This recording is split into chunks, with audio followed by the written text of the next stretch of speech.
It's one of Tennessee's most recognizable buildings. Construction on the state capitol building first began 18 years before the start of the Civil War. When did this building first become a reality? It was in 1843 when the legislature declared Nashville the permanent capital of the state. Once that was done, they had to build a capitol building. Work began on July the 4th, 1845, and it's still our capital today. And through the years, it's gone through many renovations, but how long did it even take to get it to the state that it needed to be in after they started construction originally? Work ended in 1859. 16 years. 16 years just to get the building built to its specifications. Why did it take so long? Look at the size of the blocks that had to be lifted into place. A 5-story building built in the 1800s without cranes, without machinery, with slave labor, with convict labor, and with professional labor. As far as, obviously it's a very impressive facility here. Talk about the different materials that it's made out of. It's built out of mostly Tennessee limestone originally. Blocks were quarried in Hawkins County and here in Davidson County, brought here, lifted into place. What kind of role did the state capitol serve during the Civil War? Tennessee seceded from the Union in 1861. The Confederate General Assembly met in this building. In February 1862, Nashville fell to Union forces. The Confederate General Assembly fled to Memphis. Military Governor Andrew Johnson, appointed by President Abraham Lincoln, walked these very hallways for 3 years as the military governor of Tennessee. Is that just kind of hard to believe? I mean, considering that, we're not actually a part of the United States at that point. We were a defeated power at that point. Union armies walked inside and outside this building, wondering if it would remain under their control. The Confederate General Assembly, the Confederate Army was just outside Nashville. What would happen next, no one knew. When people come here today and they tour this wonderful building, what are some of the more popular areas that the tour groups like to visit? The House and Senate chambers, first of all. Just the incredible size of these rooms, knowing all the history that happened here. Vote after vote after vote, legendary men and women of the state of Tennessee who have served this state through its government. And this room we're in is which one? This is the House of Representatives chamber. Okay, very good. Talk about this a little bit. I mean, what you see when you come in here. Well, the first thing you see is the 99 desks for the 99 members of the House. You'll note that they're very crowded in here. There's a reason for that. When the building was built, there were only 75 members of the House. William Strickland didn't think it would ever make it all the way to 99 members. How did it increase from 75 to 99? What was that process like? It was a redistricting effort in 1881, which took effect in 1885. 99 members of the House, 33 members of the Senate. Now, we're on the second floor currently. Are there any other rooms maybe on this floor that people would like to visit? The Senate chamber and the Legislative Library, the Legislative Lounge now. What can you expect to see when you come to the first floor of the state capitol building? The first floor is mostly the historic floor. The constitutional officers of the state are all located there. The governor, the Secretary of State, the Controller of the Treasury, and the Treasurer all have offices on that floor.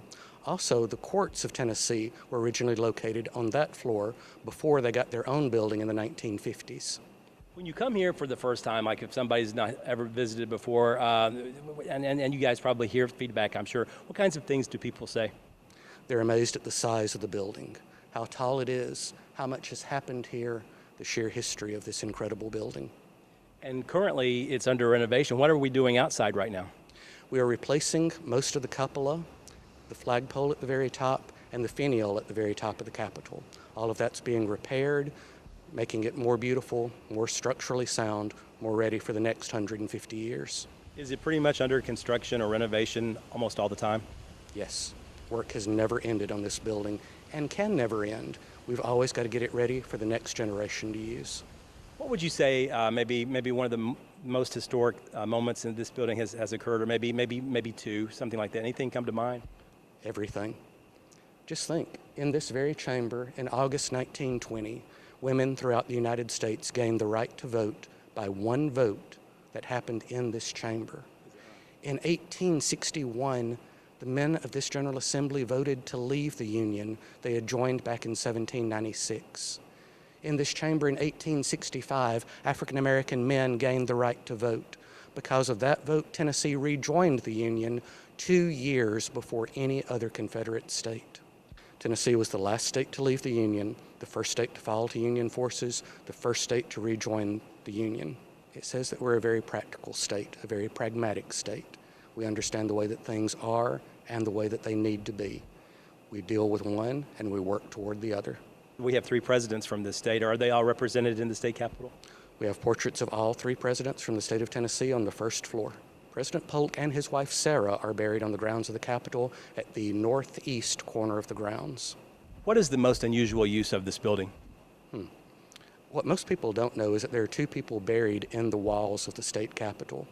William Strickland, the architect of this grand building, was buried here in 1854 when he passed away. That means he never got to see the building completed in 1859. In 1881, the chair of the building commission in the 1850s, Samuel Dold Morgan, was buried in the walls at the north end of the building, just as far away from Mr. Strickland as he could be and still be in the same building. Is this the only state capitol building that you know of that has a situation like that? It's the only one that I know of that has 2 people buried in the building, especially the architect of the building. How beneficial would it be for any Tennessean who's never been to the state capitol to actually come here and pay a visit? It would be a wonderful experience. The history of the building, the history of the state, it's all tied together in this one grand building. From the state perspective, if you have like 1 major or 2 major goals, would that be it, just preserving it and making it better through the years? Preserving the history of this place and having it ready for the future. So here we are in the Senate. If you would like to tour the state capitol, guides provide free tours Monday through Friday at 9 a.m., 10 a.m., 11 a.m., 1 p.m., 2 p.m., and 3 p.m. The state capitol sits on a hill in the middle of downtown Nashville. The address is 600 Charlotte Avenue. Reporting from Davidson County, Barry Hyatt, NCTV.